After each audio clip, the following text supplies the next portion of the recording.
started, right? Perfect. And we're back, just like that. With a little bit of lunch now. So we don't have to go through all of the pleasantries this time. You know I walk, you know you're gonna talk, all that good stuff, right? So we can hop right in. So we're gonna talk about metacognition. And we're gonna talk about what it means to, what it looks like to be what we call free range as a teacher. Meaning, yeah, like letting things happen and go and relinquishing some of that control that oftentimes comes with having our space as educators. Oh, I should turn this on. The other thing I should do is put this in here so that it will work.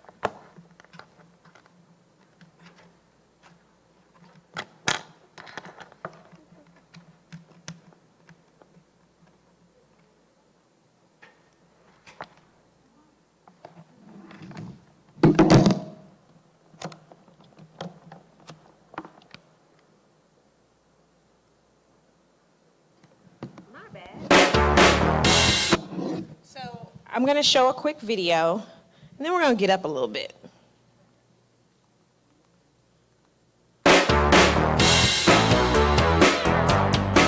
High-fiving can be one of the most stressful things you'll ever do in life. It doesn't have to be, though. Just remember this simple list of tips and tricks. Pressure, not too hard, and definitely not too soft. Timing. Don't start too soon unless you only want to wave in return. You'll know you're in the 5 zone when your partner is roughly the distance you can throw a microwave. Location. Pretty much anywhere is fine except for funerals and urinals. Now watch out for the ball and socket. This is where one partner goes for the high five and one goes for the fist pound. In the event of a foul tip where a temporary loss in concentration turns the high five into a high two, just keep walking and never turn back. If you completely miss, just pretend you meant to. As far as your partner is concerned, it's just one of these crazy things you do. And beware of the faker. This guy is always ready to fake the high five and quick grab his way to an awkward one-way handshake. Just go with it. There's nothing you can do in this situation. If there's a chance you'll be in proximity to the killer, carry an ice pack in your back pocket. He'll want to display his strength by slapping your hand as hard as he can. Be prepared to go with the flow. You never know when you're going to encounter the snapper, or even worse, the 12-stepper. Mere palm contact will never be enough for these guys. If you're ever tempted to try out the two-handed jumper, the spank, the you're too slow, the windmill, the Fresh Prince, the Chester, or especially the around the back, through the legs, palm spit piggybacker, please refrain. Now you're ready for the high five. Join us next week on Out of the Office Etiquette as we discuss how to casually brag about your accomplishments when no one asks. All right, so let's put it to practice. Let's get up out of our seats. Great practice after lunch. And let's have some high-fiving.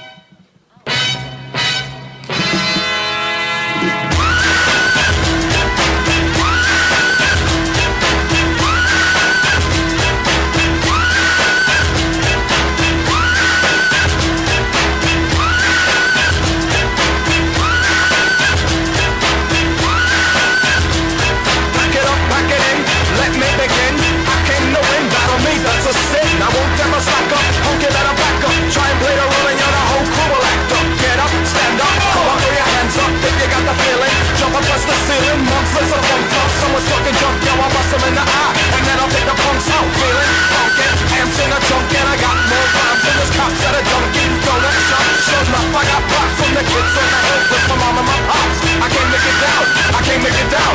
So get down to your seat and jump around, jump around. Jump around, jump around, jump up and get down. Jump, jump, jump, everybody jump, jump, jump, jump. All right, that was fun. That was fun. Sometimes the activity is a lot longer as people are trying to do some of the things that they saw on the previous video, and it gets pretty animated. So thanks for doing the high five challenge, just a way to get our blood moving a little bit more after lunch. And also a way for us to kind of loosen up, because what we're going to talk about is today is release, right? Sometimes, as I said earlier, when we think about the classroom, there's a power dynamic that comes with that. There's a prestige that comes with having our own spaces, and sometimes because of that, or as a result of what we've seen or what we believe in our head is expected, we control that space in a way that makes it challenging sometimes for students to actually find their voice or find spaces where they can actually lead, which is what we really want them to do more of. And so we're going to talk about that today. So as I shared this morning, a lot of the work that I do at my full-time job with Teach for America is I lead a team of coaches who go into schools and support our new teachers as they're learning what it looks like to be teachers. And so I lead that team. Well, one of the big events that we have every year is called induction. And during that time, we allow our first and second year teachers to actually come back to our event to sort of pour into our new teachers to kind of talk about the experience and normalize, like, yep, it's going to be hard, very, very hard, and there's going to be a lot that you're going to have to learn, but you can do it and you can get through it. But basically to share their experiences. This past May, we had a teacher to come back, and she spoke to our new teachers, and one of the things that she talked about was, you know, the journey that she'd gone through as a first-year teacher and some of the things that she learned. And one of the things that she talked about was a student by the name of Michael. And she talked about how throughout the course of the year, she and Michael had a pretty interesting relationship. He was a student that a lot of her other colleagues had decided, like, this child doesn't want to learn, doesn't want to be here, and the days that he is not here, you should be very happy. And her relationship with him was kind of similar to that on some days, but then there were other days where she and the student were able to connect in different ways, and she would find herself having conversations with him. One day, Michael was having one of those days where he was acting out. And she went to him and, you know, because of their relationship, she was able to say, you know what, just walk beside me. Like, we're going to walk down this hallway, walk beside me. She's a 7th grade teacher, by the way. And so they're walking and he's talking to her. They're just having a normal conversation. And she said, you know what, you have a lot that you think about. Because he was sharing some of his thoughts. He's like, you have thoughts about how everything in this school should run. What do you think about how math class should be taught? And he started to tell her all these things that he would do differently if it was his class. And she said, I'm glad you have all of these thoughts because tomorrow you're going to teach the class. And so he said, what? Miss Jackson, you really going to let me teach the class? And she said, yep, you're going to teach the class. You need to come to me at the end of the day, and I'm going to show you my lesson plan. I need you to do the lesson plan, and I need you to be ready to teach tomorrow when you come to class. He didn't come to her that afternoon to get the lesson plan, but he showed up the next day ready to teach. What Michael had done was went to another teacher and asked the other teacher what he needed to teach so that he could show Miss Jackson, I don't need your help. I can figure out what to do, and I'm gonna teach the class. And that's exactly what he did. She let him teach about the 20 minutes of the first part of the next day's class. But she said what that taught her was, one, she was not allowing not just Michael, but other students in her class the opportunity to really show what they know. They had a lot of opinions, right? Miss Jackson, you do this wrong, or you shouldn't do this. They had all the opinions, but she wasn't providing enough space for kids to lead in her classroom. And so what she was sharing were some of her reflections on that and how this school year, how she was planning to incorporate more opportunities for students to lead in her classroom. Doesn't mean everybody's teaching every single day, but it does mean that what's happening in Ms. Jackson's classroom is what she's thinking about is, how did I hear Michael's voice that day or each day? How do I create opportunities for more students to not just have an opinion about what needs to happen in the class, but they actually are a part of creating that space? And how do I make sure that that happens each day? And that's what we're talking about today.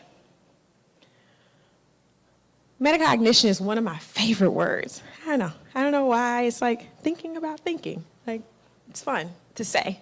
But so this is the definition, knowing and being aware and understanding how you process information. Yeah, how you think about your thinking. And then that's just a statement. When we think about not just do you know something, but like how do you get to that? How did you arrive at that? And can you share or communicate that with other people? That to me is learning. Which I think is where the practice of like have your kids teach other kids and you'll be able to see if they learn. Can they walk through those processes is important.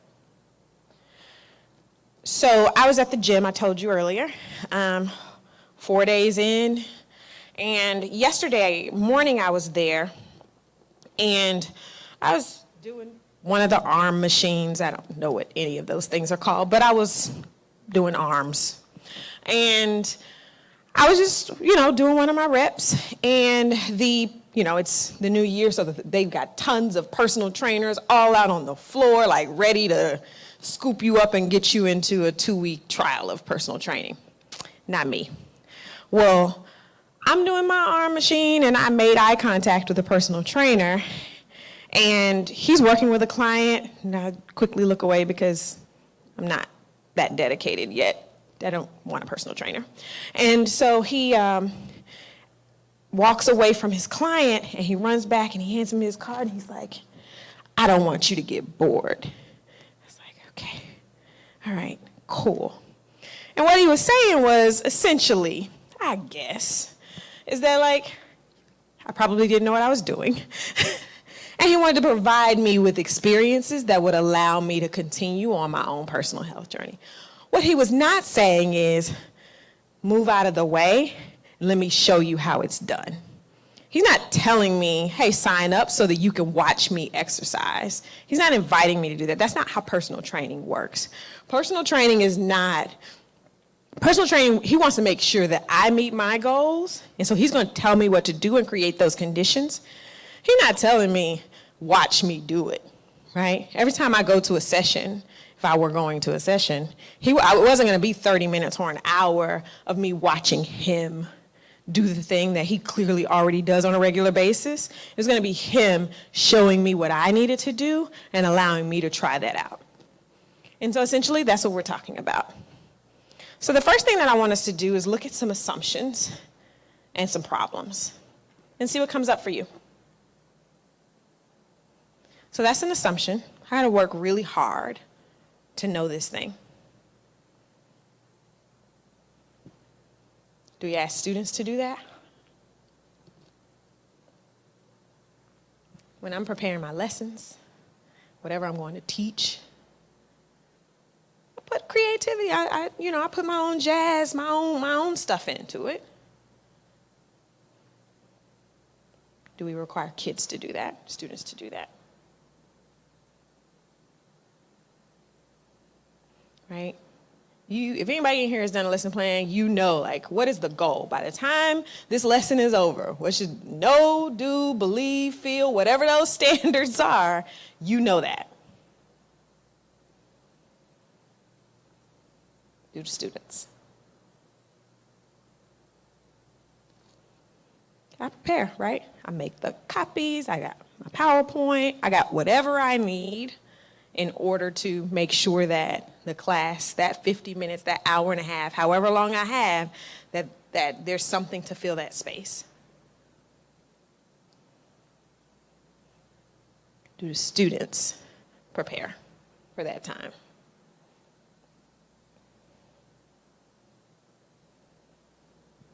Right? I think this is probably the given, right? I do my job. I teach, right? We say it all the time. I remember when I would give a test and I'd say, I taught this. I taught this. I taught it. No, you don't understand. I taught this. I taught it with a PowerPoint. I taught it quiet one day. I taught it loud the next day. I taught this. Now, if they didn't get it, that's on them. But I put the responsibility of the teaching on me. But we're students owning their responsibility or owning their part in the learning.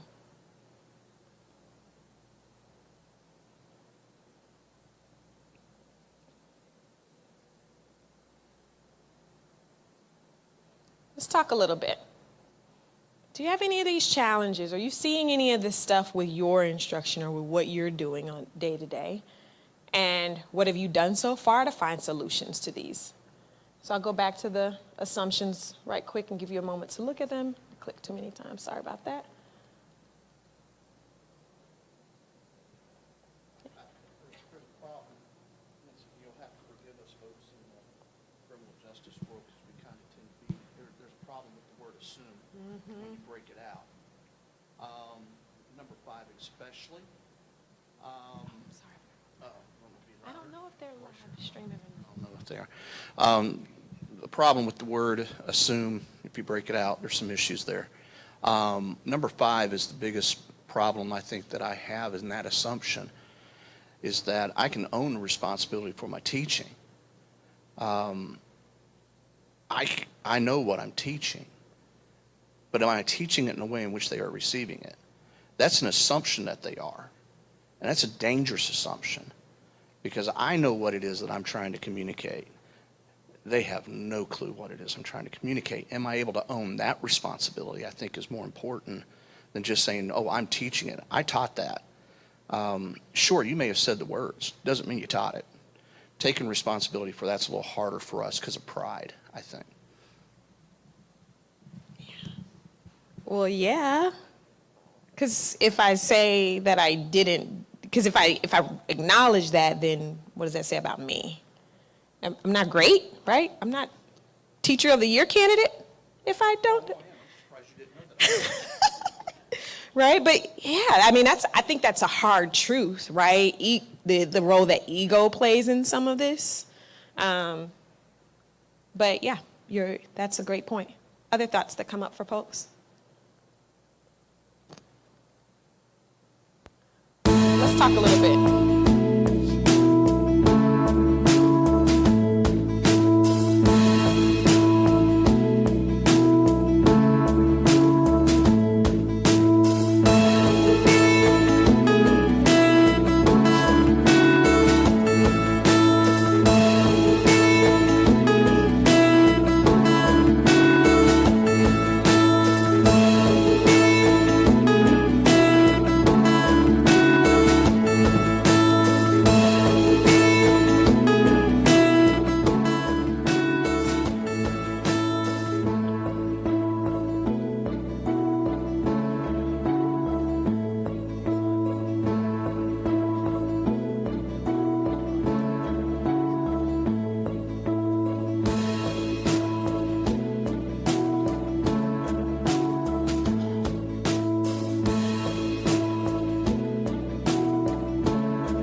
what are some of these challenges in your instruction? What's coming up in groups?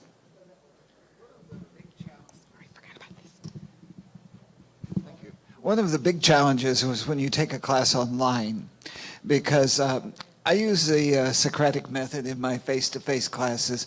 I walk around the classroom, the back of the room becomes the front, and the first time I do that's a real surprise for the people sitting in back. And you really get students engaged that way. I have always found difficulty replicating that online. The best system I've heard about is what Arizona State does under their Starbucks contract. They have a company actually hired in Seattle that looks at the metrics generated by the learning management system, and they have metrics to identify students that are likely to get in trouble based on their activity or lack of it, and then they have somebody that actually calls the students. But that's very hard for an individual instructor without that structure to replicate. So I was wondering what your thoughts are on that. Yeah, I think online and virtual learning is pretty interesting territory. I'm actually going to toss it out to the group. I have some thoughts about it, but I want to toss it out to the group because it also came up in another group too, so I know multiple people are talking about what they've done, what they tried. So yeah, who wants to talk about that? What happens, how does this look, right, when we start talking about having a discussion, like getting people's input and really creating a space in a virtual learning space? What are ideas or thoughts about that?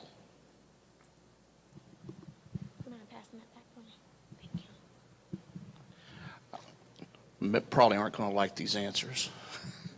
Pretty much, well, we do the same thing. In fact, I even tell the students, welcome to Mars Hill, which you'd have to know what Mars Hill is to understand that. But the key is, as much as it is the student, because we can put the requirement up there, 1 initial post, 2 responses. We can put all these little minimums up there to get them involved, but it's still, there's an impact to the student to get involved, and the way that happens is through us, the instructor. Now, I've heard 2 thoughts in my years here. One is I don't want to get involved in the discussion because when the professor gets involved, it shuts it down. So I want them to talk freely. That's not been my experience. The problem is how much time and effort it takes us as instructors to do that Socratic method, because when we're in a walking classroom, we have them all in front of us at one time. It's really easiest for us to do it that way. When you're in an online, you may not get Joe X until 3 o'clock in the morning on Thursday, and then you get the next person coming into the discussion at 3 o'clock in the afternoon on Friday, and that continuation of time creates an issue.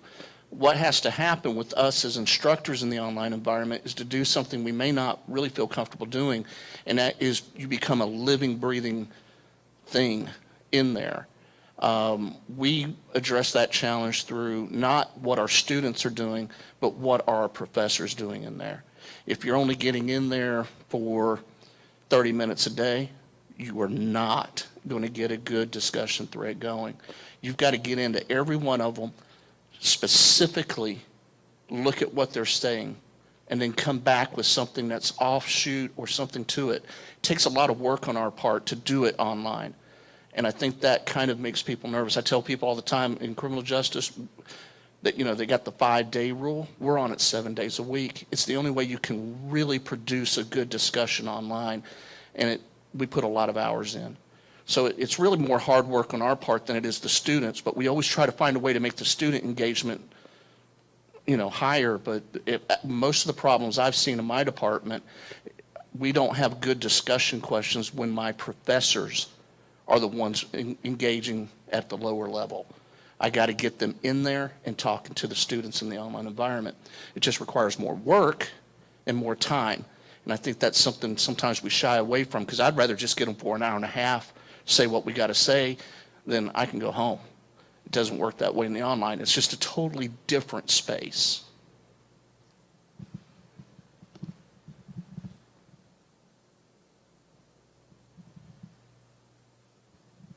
Yeah, I agree with that approach, and it's generally what I do. And sometimes I find if the discussion just isn't getting started, I need to put two or three topics out there to sort of seed the discussion.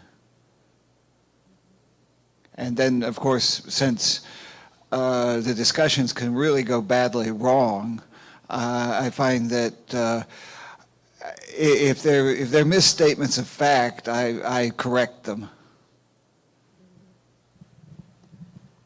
Well, yeah, I think that was, you touched on kind of what I was going to say. It's like when you are in there, what is your role?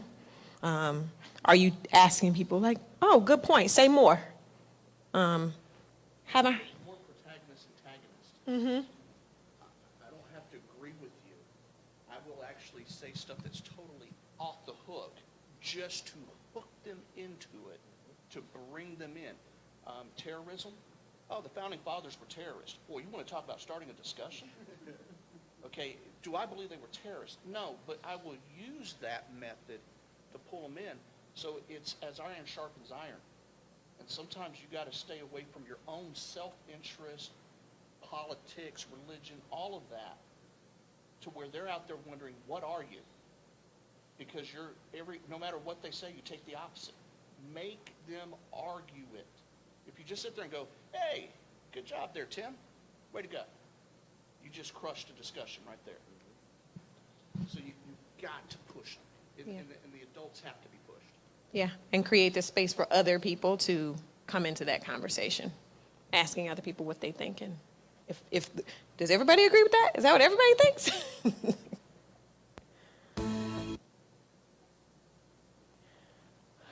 These are a few research points. We talked about this metacognition, this idea of thinking about your thinking being a key to learning and knowing what you know. When you do it, like you know it, right? You build it, you know it. People can remember things when they can describe them, when they can, again, like we call it, when I'm talking to my teachers, we call it like, we ask teachers, who's doing the heavy lifting? Who's tired? At the end of your day, who's tired? Who's more tired? And you can go into classrooms. I can go into classrooms now and say like, you are going to be tired. They are fine. They are looking for their next bag of Flaming Cheetos and ready to go on to the next because they have done nothing but listen for the last 53 minutes. I'm bored, right? And so when you start putting the burden of the heavy lifting onto the student and thinking about it, I think I think that's the art of teaching, if I'm being honest, right? Thinking about how to create that experience and that space so that the learning can happen, I think is the art of it. Where the kids are like, what are you doing? It's like, yeah, this is what I'm doing. This is the magic that I'm doing, is creating the space so you all are discussing. So you all are making the meaning. So you all are building. So you all are understanding the material in a way that makes sense for you and not repeating what I say. Now, there are a few things that make this hard.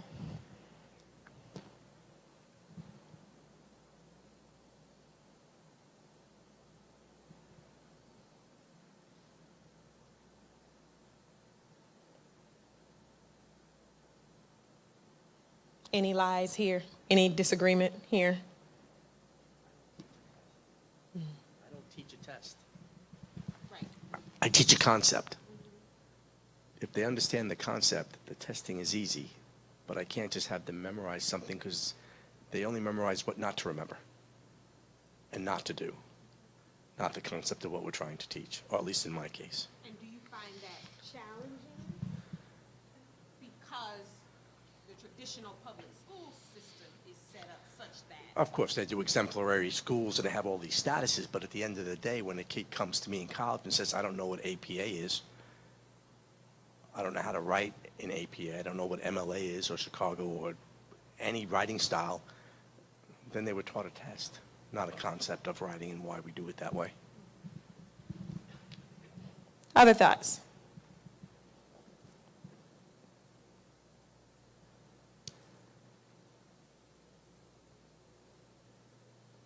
you getting ready to say something? You look like you're- Well, since I teach agricultural business, and it's very much an applied subject, it's not a subject like Latin or philosophy. Our success is measured by whether or not our students find employment and whether or not the employers are happy with them. So if we don't produce student transformation, we have not done our job. That's so interesting, because when I think about the requirements of, even when I talk to our K-12 teachers, right, that career readiness, college and career readiness, like that is what we're talking about. When we talk about student transformation, we are talking about at the end of this person's educational journey, are they prepared, right, to do whatever they choose, right? Life choices, right? That's the goal. Like, can you do the thing that you say you want to do? Can you, right? And it's interesting, right, when you think about some majors or applied studies and things of that nature that are already measuring their success by, like, can you go out and get a job or start your own business, right? And based on that thing that you do people feel like that is, like, are you ready to do that? Can you do it well? But the irony in that for me is, like, when I think about the classrooms today where kids are being spoon-fed information or kids are not able to think critically or conditions are not created that ensure and expect that students are thinking critically on a regular basis, that feels hard, right, if the goal is student transformation. Yeah, it is hard. It's hard for both the teacher and the student because the students have to develop a new way of thinking. And that's not easy, but it can be done. Interesting thing about the employers, and I think it's important for those of us that teach to talk to employers, and they will tell you whose programs produce the people they like to hire and whose programs don't. And then you want to ask them why.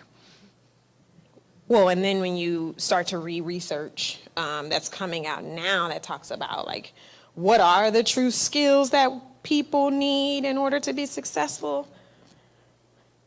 It's interesting because a lot of the things are softer. It is, like, flexible. It's not just like, can you do this one thing from this cubicle, like, in this amount of time? It is a very much, like, creative and there's a level of cognitive flexibility that's required, and a level, like, the bullet points of a job description just do not look the same as they did 5 years ago, because the way that people are doing business has changed, and the way that people are doing business will continue to change, which will require our students some different skills of our students that is hard for both people, but is required and necessary in order for them to be successful and for us to actually even touch the surface of what we're calling student transformation. One of the things I want to bring out about that is you made a great point about technology before, and Dr. Carver can attest to this, and I'm going to speak on our discipline, is that Facebook and social media is a great thing, and kids love to post pictures of themselves and do things, but when you go for an interview in a police job or a law enforcement job, and they say, do you have any Facebook pages? Do you have any Instagram pages? Oh, no. They've already pulled them up and pulled pictures of you drinking or whatever you're doing. And they go, how about this? How about that? And that is actually not good. That profession doesn't necessarily like that, or they're not ready to accept it. You've already set your mentality before you've come into that profession. That's a hard thing. Try to get students to realize that. Oh yeah, the reality of, like, what is social media? How do we even use it? Like, a lot of people don't like Twitter, but a lot of people and companies and organizations use it to share their brand. Like, you are your brand on Twitter. Like, that is what is there. And you got kids on there also who are in college and who are studying, and they are trying to use Twitter in the same way they use Snapchat, and it's challenging to help them to understand, like, but who cares, right? I want to be my full authentic self. And it's like, your authentic self is not going to have a job.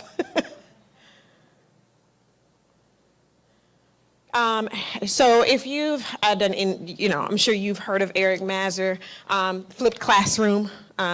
Essentially, that is like the stuff that the lecturing, the note taking, all of that stuff happens at home. And when you come into the classroom, it is an experience that occurs and not me sitting here lecturing to you. And so he's the author of that based on thinking like, what is going to work best? What do my kids need? And then taking that model and just trying it out. But it's what we now call the flipped classroom. Sam Levin was asked like, hey, if you could design a school, how would you do it? What would you do? And so we'll take a moment and hear his story. I came in with this plan, this idea of how it would all go. And we were going to spend half our day doing these things called individual endeavors. Or you do the same thing for the whole semester. It would be a really big project, like, building a boat or recording an album or something. And we'd spend half our day in the mornings. I'll start it over. I came in with this plan, this idea of how it would all go. And we were going to spend half our day doing these things called individual endeavors. Or you do the same thing for the whole semester. It would be a really big project, like, building a boat or recording an album or something. And we'd spend half our day in the mornings, that would be the afternoons. In the mornings we'd do academics. We would ask a question each week in the social sciences and in the natural sciences. And you would pick the question. And the group would help you refine that question, and then you'd spend the week exploring the answer and then teach about it on Friday. And when we did the arts, like the mathematical and literary arts, we delved through different concepts and ideas, and we'd pick books to read, and we'd have book club discussions over tea on Friday. Being able to go up monuments and take leaf samples, take soil samples, test the pH, and see if plants at the bottom grew differently, from plants at the top, and look at, for me, climate change through nitrogen fixation of native species versus invasive species, just right in the immediate area, and it just became so much more profoundly personal. This program attracted a wide range of kids. You have all kinds of programs in high schools around the country. There's the AP programs and the accelerated programs, and then there's the CP programs and the vocational programs. And what's great about this program is that it attracted the kids who were doing really well, got good grades, and then you had kids that were really failing. They were failing high school, and they really didn't have any option left. And this was like a flagship for them. I guess you call me a troublemaker. I didn't really care much, was always late to classes, late to school. I just didn't care. I was fine with just passing barely, as long as I just got out of here. Even when I heard about the independent project, I was just like, oh, wow. And a lot of people kept coming up to me and saying, this is for you gotta do this. Now I feel more confident about myself, like I can gather information on my own, learn things on my own. I don't need tests or quizzes. I know it. I know that I know it, and I know that I can express myself through it. All right. I just looked at my clock, and time is running out again. So we're going to look at traditional pedagogy and transformational pedagogy. Let's see what comes up for you.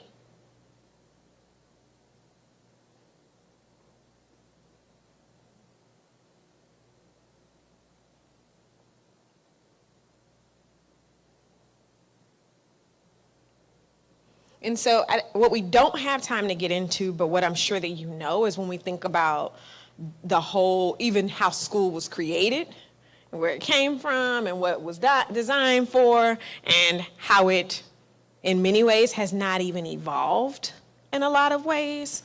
And so when we think about students as consumers, teachers as commanders, fostering this sense of complacency, I would add compliance, things like that. And then given where we know society is today and potentially where it could be going, what is then required of students and of teachers.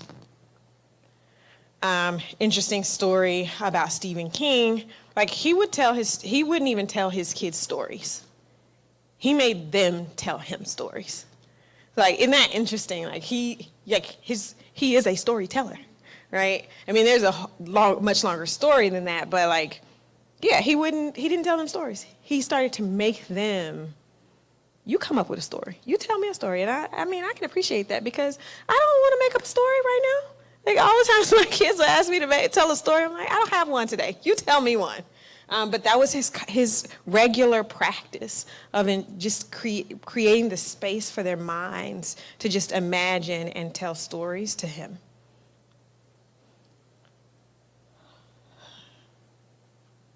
I mean, this is sort of the same thing that we talked about a little bit earlier. They support what they help create.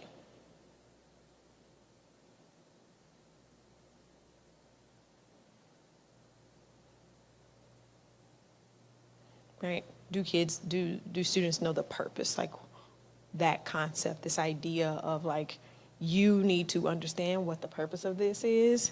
And just do it just because I say do it. And then this experience. And I think this speaks to sort of the technology and just the fact that like life tends to be an experience for a lot of our students. Is just, you can pick up a phone and just start watching a movie. No matter where you are, you can literally just go into a different place. You can start listening to a book. You can start reading a book. You can completely unplug and be right here with everybody else.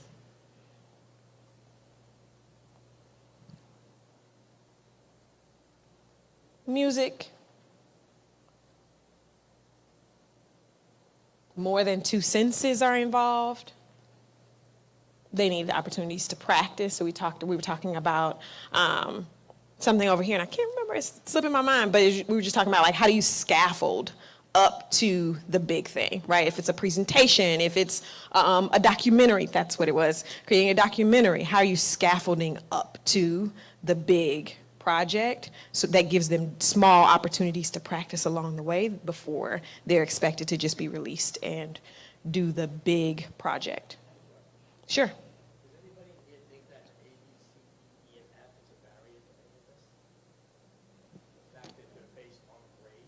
Oh, the grading scale. That's a settler.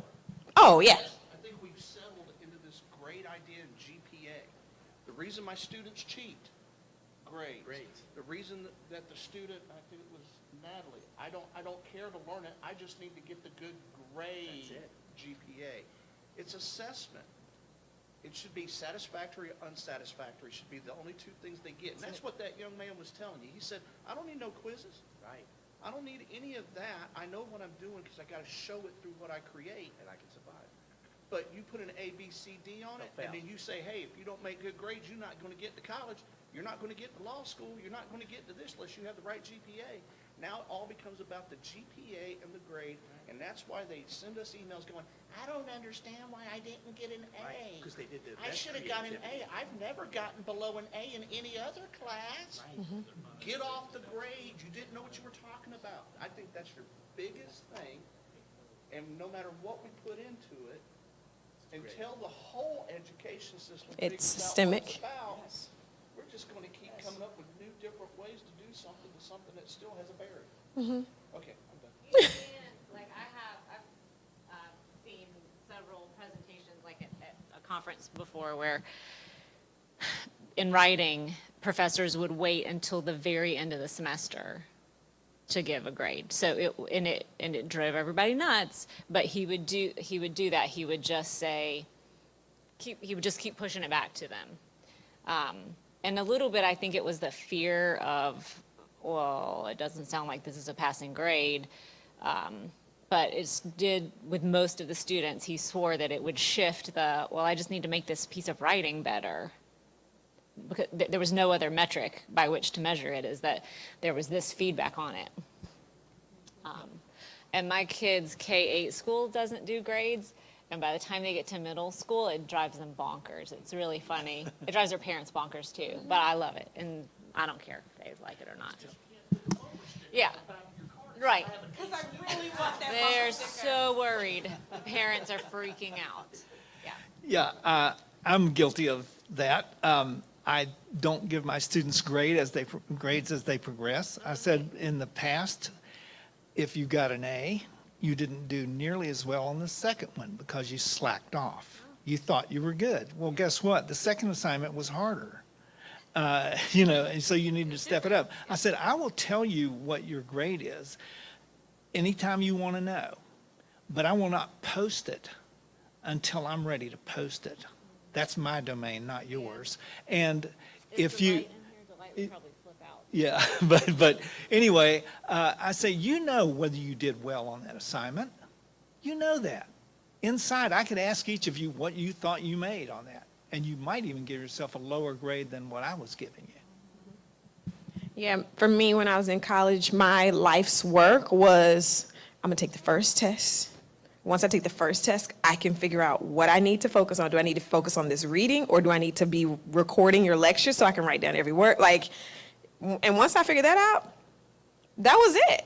It was just, it wasn't about do I understand these concepts? It was, can I figure you out? Well, one of the things about grading that I think we have to think about is, what are we grading for? Are we grading for mastery? Are we grading for growth over time, which is kind of what Keely was talking about? Or are we grading for effort? Is this kid really putting, and how do you summarize all of that into an A, B, C, D, or F, or whatever? You can't do it. So it is a systemic issue. The other thing I wanted to comment on too is we're thinking about our disciplines. Almost all of us have to think about that, there are concepts that we want students to learn from our discipline, but in order to learn those concepts, there are skills of learning that kids need to have. And we need to be able to assess those skills that students have. And I think it's incumbent upon us to try to figure out, I always tell the teachers that we're trying to train, as teachers, you're problem solvers. You try to figure out what it is that this student is lacking and how do you help remediate that in the classroom. So, there's just so many aspects. So when we're thinking about the content that we're teaching, we also need to think about what are the skills of learning that students need to have before they're going to be able to master that content. And, that goes into the assessment issue and all that. So it's a complicated process. And multiple choice, when the person who invented it said don't do it and we still do it, it's fine. It's fine, it's fine, it's fine, it's fine. No soapboxes. Oh gosh, our time is so up. I don't have time for any of this, y'all. Our time is up. What we were going to do this is traditionally a 90-minute session. And so that what we would do next is really pull out your lessons and let's see where you are and really do some problem solving with one another to start thinking about some ideas that could be incorporated. That was where we would typically go here. But here are a couple of ideas if you want to snap a picture of those. If you're thinking about how do we start to ignite some of this stuff in our students? We've talked about some of it today. Creating those problems, giving students something to think about, and asking them to figure something out. And actually, this point was made earlier this morning, a genuine dilemma, a real problem to solve. Because how many times today do we hear about kids, legit kids, starting businesses and trying to solve for some of the problems that for whatever reason us adults can't solve, right? You got kids creating water machines and sending water to Flint, right? Not just sending bottled water, because that was our adult solution, but kids were designing machines to ensure that communities were having access to clean water. And so how are we giving our students, even at the university level, genuine dilemmas for them to solve? And literally refusing to answer questions. I'm not answering that. In our K-12 space, a lot of our teachers use ask 3 before me, right? You cannot come to my desk. You cannot come and ask me any questions. You need to be able to tell me 3 people that you've talked to about this thing. Tell me what they said and why that was not. What about that makes you still feel like you need to come to me? And creating that just wait time. We call it best practices is just wait time. Giving kids like those opportunities to struggle and grapple with situations to allow for them to figure out solutions. And a lot of times as adults, we aren't comfortable with silence and we feel like we have to fill the space because we're so smart. But we can really just be quiet. We can ask the question, be quiet, and let them figure it out. Or not. And ask 3 before me. Talked about this. Letting kids plan lessons, record themselves teaching, evaluating themselves. Somebody else talked about that. We were at lunch, having to actually evaluate their own work. Yeah.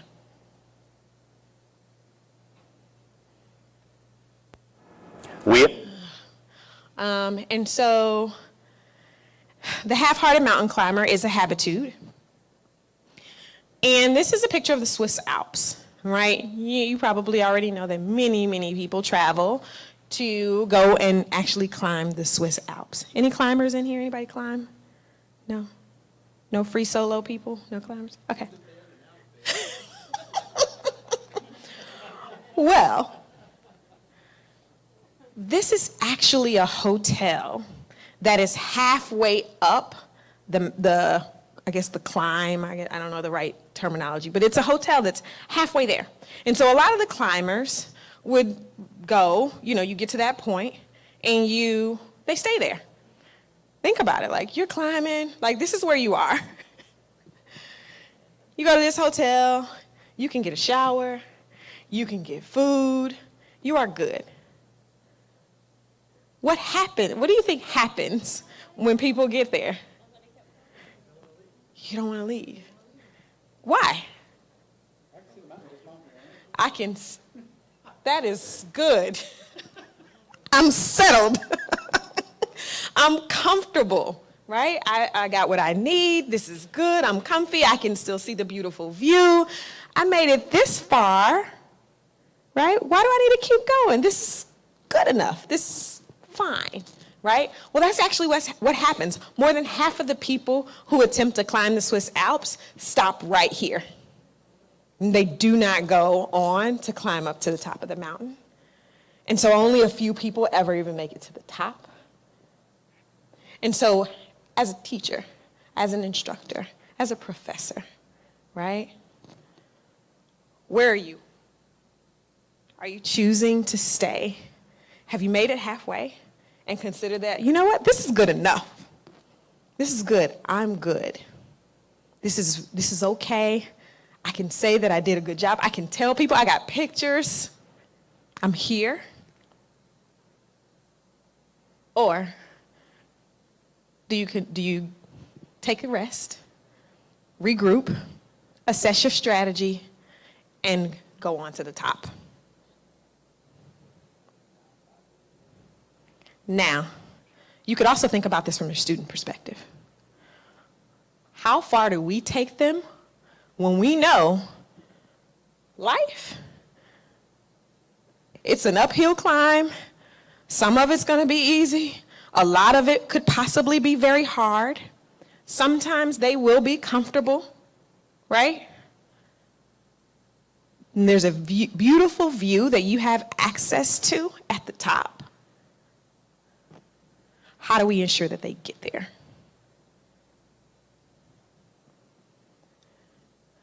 That is our time.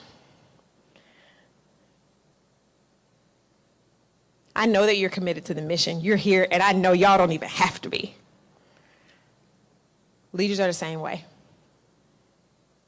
Y'all are committed. You're involved, obviously.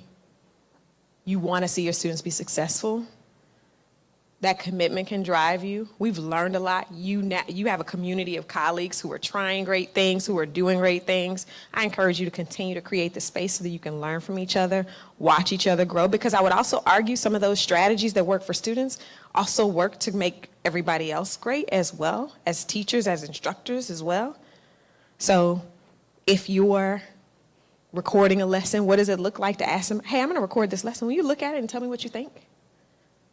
hey, can you come in my classroom and observe me? I'm trying something new. Can you sit in on my virtual session and watch how we interact? Can you look at some of my discussion posts and see how I might make this discussion better with my students? I would love to come back. And if you think I should, tell those people out there who make those decisions, and let's hop in and do that work together. I also know that y'all are awesome people, and you can do that with each other too, and I encourage you to do that. I appreciate your time today. I have enjoyed myself beyond belief. Y'all are awesome. That's my time. Have a great day. Thanks for letting me go over for a couple minutes. Sorry about that.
Oh, shoot. I told her I wasn't good at this.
I have a rental car. Mm-hmm. Yep, I have a rental car.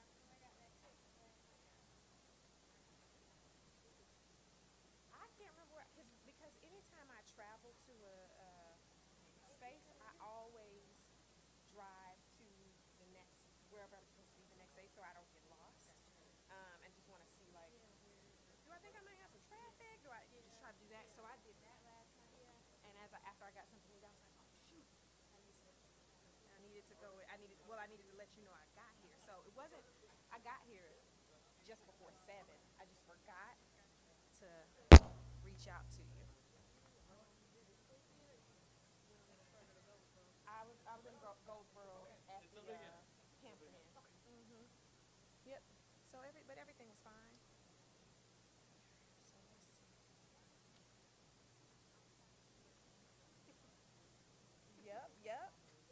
I had multiple offers for rides to the airport.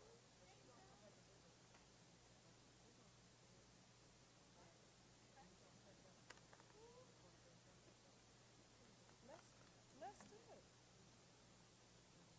Do y'all do a freshman like study skills class? You might want to talk to them about habits.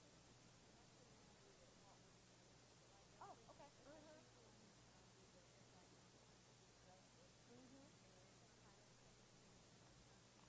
But habitudes might be good because it's student, like how I talked about. What did I do?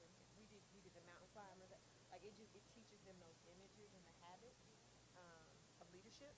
So that could be good.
microphone working?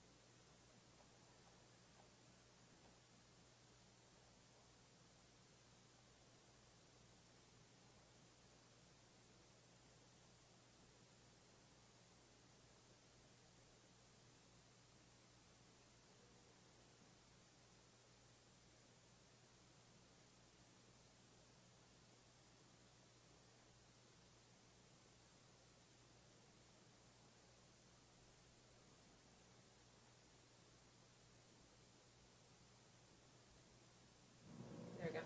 Okay. Here we go, Joey. Here we go. Awesome. I think we're right on time. That working? It's a small group, but since people are actually doing the live stream through Zoom, I'm going to use the microphone. I don't think any of this stuff is that new, but I'm taking some concepts that you can see how many education people are in here, right? They saw my title and they were like, yeah, we know that already. So they went somewhere else.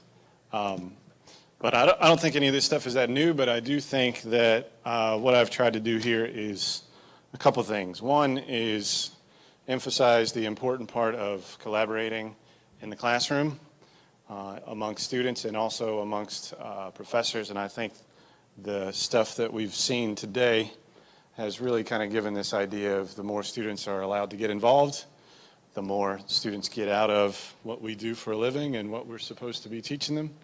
So my first part of this talk is about creating that environment where students can actually collaborate and feel comfortable collaborating and making the argument in that direction. And the second part is creating a collaborative project that is actually semester long that builds up to a final big project that a lot of us put in our classes, because out in the real world, final big projects is basically what you're going to be making your career doing. So we need to bring that into the classroom to make it happen. But we also need time during the semester to actually provide feedback and help them along the way. So 2 goals, really broken down into what I hope are 4 main points to make as we go through. I'm going to argue that this idea of collaboration is really the best way to run your classes. And then I'm going to argue that this idea of using scaffolding to make that experience not as bad as what most people think.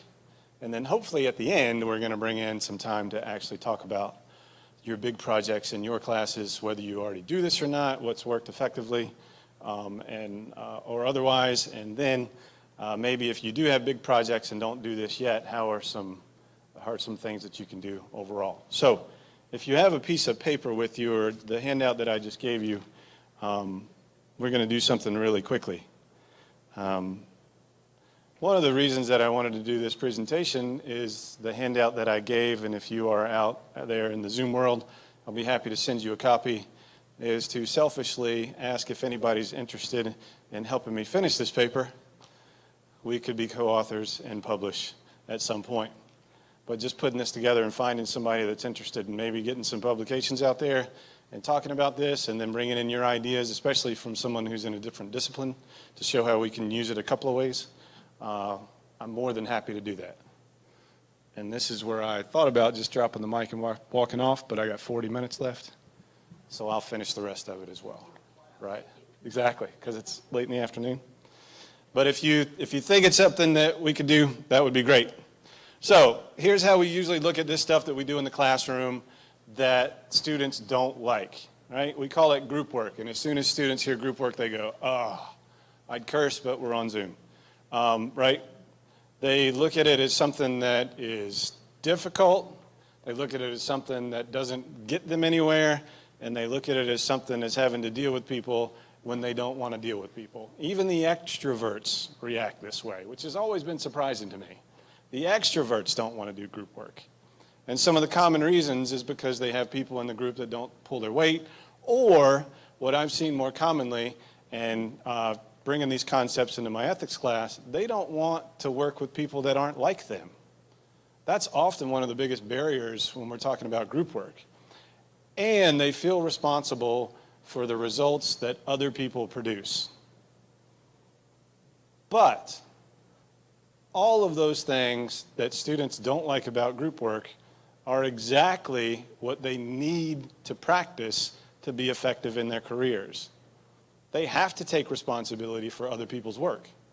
They have to understand that working with other people and communicating with people is going to be difficult, right? All of those things are actually part of our goals, especially, I would argue, in higher education. Now, some of the selfish reasons that we do it is because when we form groups, we have less numbers to deal with and less numbers to grade, and it helps us with our grading management. Right? We don't have as much to do because they have to turn it in together. So if we have a class of 28, or I'll make it even worse, I had a class of 53 in the spring semester last year, I think, right? Groups of 4 and 5, that's a lot less grading than 53 separate individual assignments. Right? It just makes sense.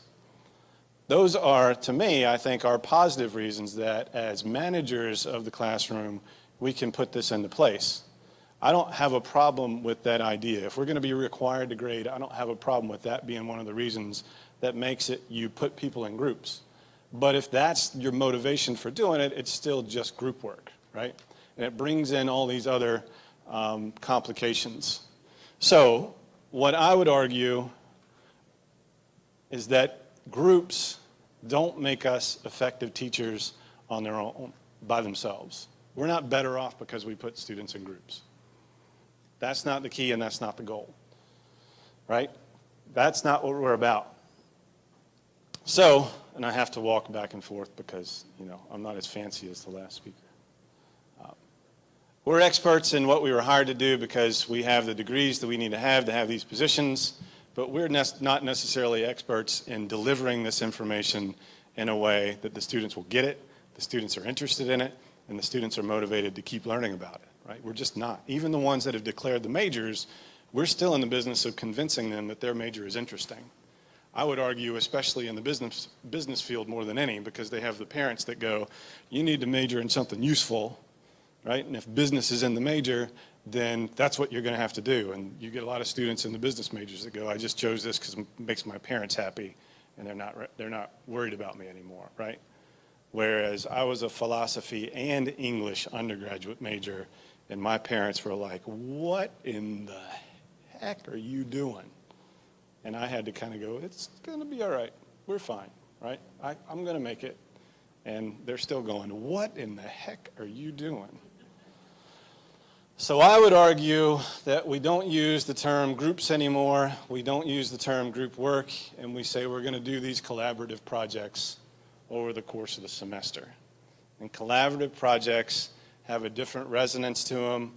They set off this tone of, yes, I'm going to put you with people, but automatically there's this requirement and this expectation that you're going to work together. Just because you're grouped together doesn't necessarily mean that you're going to interact with each other. Anybody been on a tourist trip lately? You got put in a group with a bunch of strangers and didn't know any of them when the tourist trip was over. Right? You're exactly the same as when you started. You just happened to see the same stuff. Right? So when we use that word group, that's really what we're talking about. But when we use the word collaborate, that means the expectation is set, right? That we're going to work together and we're going to learn together. And collaborative projects have these three big, broad benefits to them. And I want to stop for just a second and say that this paper that's cited down at the bottom came out this year, and it is phenomenal. It's an unbelievably great paper in this environment about why collaboration is so important and what it means to use collaboration effectively. They are chemistry professors, I think, but it's an amazing paper in this environment. So I stole that from them about developing academic knowledge, but also those social and psychological abilities that mean a lot to the people that will be hiring or determining what types of careers our students are able to have. I don't know if you can see this from way out there, but I just found this off the web because there's tons of it there, and they usually all say the same stuff. But what are employers looking for? What are people that are going to invest in our entrepreneurs looking for? It's really about these soft skills, right? Communication, professionalism, and teamwork, and critical thinking, and collaboration are the top 5. Right? Not skills, not knowledge in your major, right? Those aren't academic things. Those are social and psychological things. Right? If we're not integrating these stuff into our classrooms, this collaborative effort, we're not teaching them these things. Teamwork and collaboration, even professionalism, right? You have different environments that you need to go into and behave differently in a professional setting. Some people understand that better than others. I think it's our job to actually teach our students, and I'll give some examples of how we incorporate that into what I'm doing here. So, if that doesn't convince you, then it's also part of our own educational requirements for our students. It's part of the GER. It's in a lot of our syllabi, if we look at it. All right. So if we're not setting our classrooms up, if we're not setting our semesters up to meet what's in our syllabi, we're doing our students at a very basic technical level. We're doing them a disservice. We're telling them one thing that we're going to deliver, and we're not actually doing it. Right. And then a couple of specific examples. One from the School of Business, which if you read this closely, you can tell that it was a bunch of technical people that actually wrote this, probably from the computer sciences, but I'll have to verify that for sure. But students will be able to integrate business knowledge and skills in order to interpret, analyze, and solve problems from an organizational perspective. Anytime you throw that organizational word in there, you're not talking about living on a mountain by yourself, right? You're talking about a group that has to work together to analyze, interpret, and solve problems. So we've integrated this into our own learning outcomes that we want from our business students, and then I found the one from nursing, the RN to BSN, and inside their philosophy. This is really well written, by the way, right? That second sentence, well, the first sentence even, right? The role of nurse include the provider of care, teacher, advocate, leader, manager, and researcher. How many of those things actually involve collaboration with other people? All of them, right? If this is what we're developing, then the collaboration argument is fundamental to what we actually do. Has everybody bought it at this point? So, goal number 1, use collaborative projects. Put those inside of your classrooms, and because we're required to grade, we had this argument in the last one, we have to figure out how to make it something that we can actually grade and provide feedback on as well, right? So the next part of this discussion is how do we do that and how do we do that effectively? And I have taken this word that I actually didn't know much about until I volunteered to do this talk and said, I got a couple of projects that people have said, these are cool, can you tell me more about them? I'll just explain them to a bigger group. And so when Dr. Bryant was saying, yeah, that'd be great, that sounds like scaffolding, I went, what? I don't know what that is. I have no idea of these education words. So I did some research in scaffolding, found out what it meant. And so the next part is I've basically taken a big project and we build, right? And my family is a bunch of engineering construction people. I'm the outlier in that regard, so I understand what scaffolding is. I've climbed it in my teens and in college. I know what it means when you start at the foundation of a building and you build up to the very end, and if you do it in the wrong order, you don't have a building, right? You have a bunch of materials that you can't reuse, especially if you've used concrete and asphalt. So you have to get it right. You have to do it well, and scaffolding doesn't stay with the building, but it helps you get to that final product. That's the way I understand it, and that's where that picture came from. I'm like, I think I need to figure that out. The website here is from Vanderbilt in the Peabody School of Education. They have a tremendous amount of resources in the education environment on how to make classrooms better. A lot of it's directed towards secondary education, but I found it pretty useful for my kind of layman's benefit as well, and kind of understanding these concepts and these terms. All right?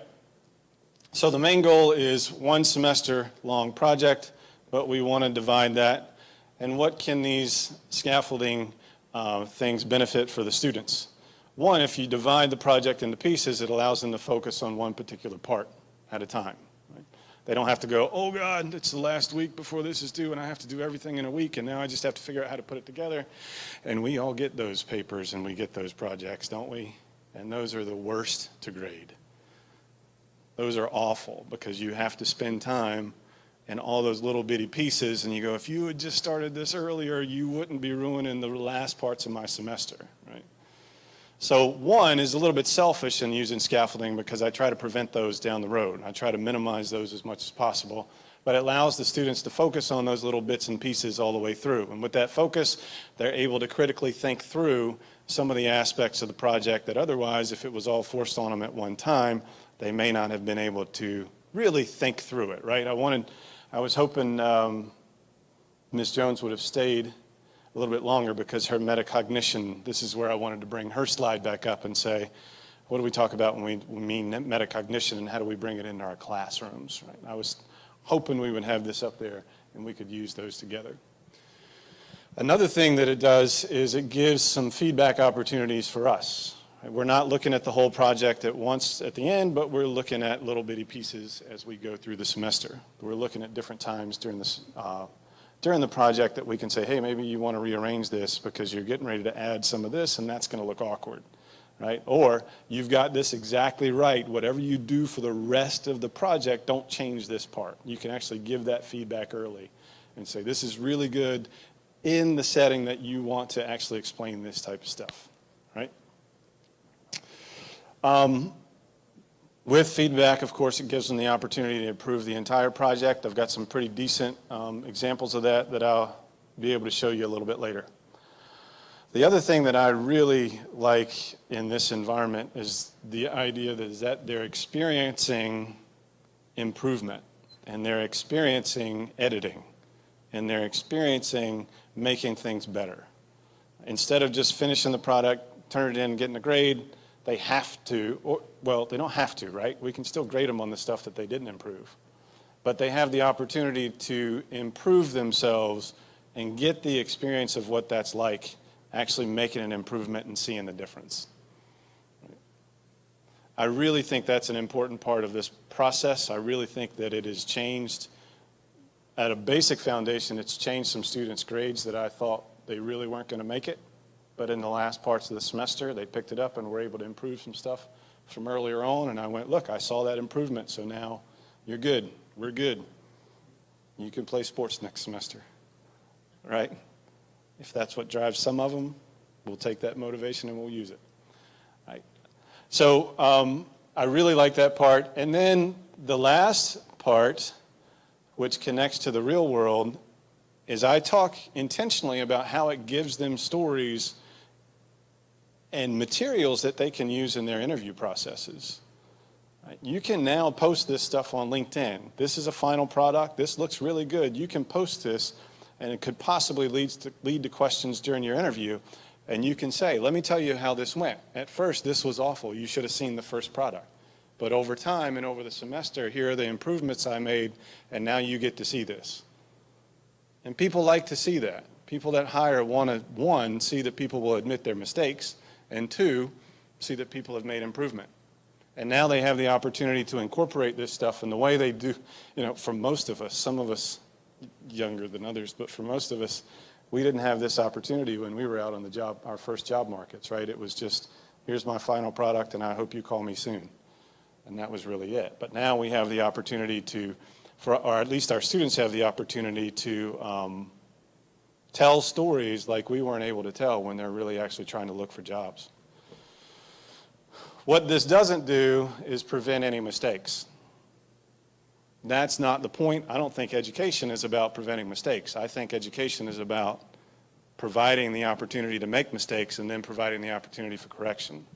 So it doesn't necessarily mean that the mistakes are gone, and it doesn't necessarily mean that students aren't going to try to take shortcuts. But you can now give the opportunity to say, hey, you just took a shortcut. This is the first part of the project. Don't do it again. My story in this actually comes from the master's program, where on 4 separate times, I have a project like this in the master's program. On 4 separate times, I wrote, this data is inaccurate. here's the FBI website that says the exact opposite of what your data says. And if you don't believe the FBI, here's the CIA website that says the exact opposite of what this data says. If you don't take this out of your project, you're going to receive a bad grade. Final project, it was still in there. Student appeals the grade. I went project 1 feedback, project 2 feedback, project 3 feedback, project 4 feedback, all in there, said exactly the same thing.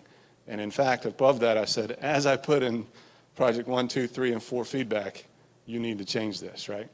So from the perspective that mistakes won't happen, but it gives you the opportunity to recognize when students are making shortcuts. It gives you the opportunity to really pick those students out that are trying to work the system, because we're always going to have those.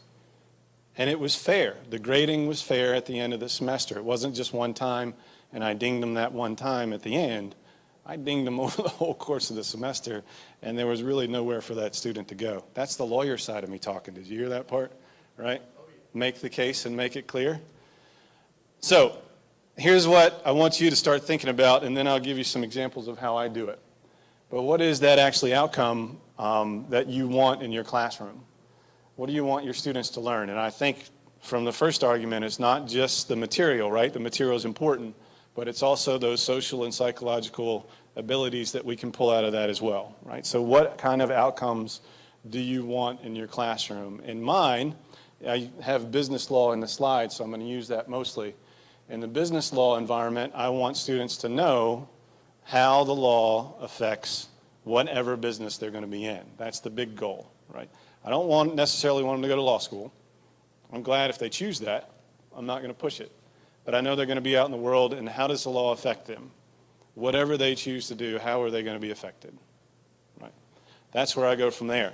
And understanding the business world, I also want them to know that they're going to have to deal with people. So then we think about what types of different parts are they going to need to know within that main goal. In the law, I want them to know that the law comes from a lot of different sources. So the law project is a very research-based project. I want them to know that it comes from a lot of different sources.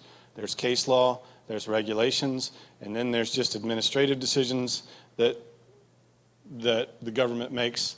But there's also news, right? And we can find out what's going on in the legal world from news. So in this case, I actually divide it in the sources you can use to find out what the law is. I divide it into case law, and I make them actually do case research. I divide it into regulations and make them actually do regulation research and find out most up-to-date regulations in whatever they choose to research.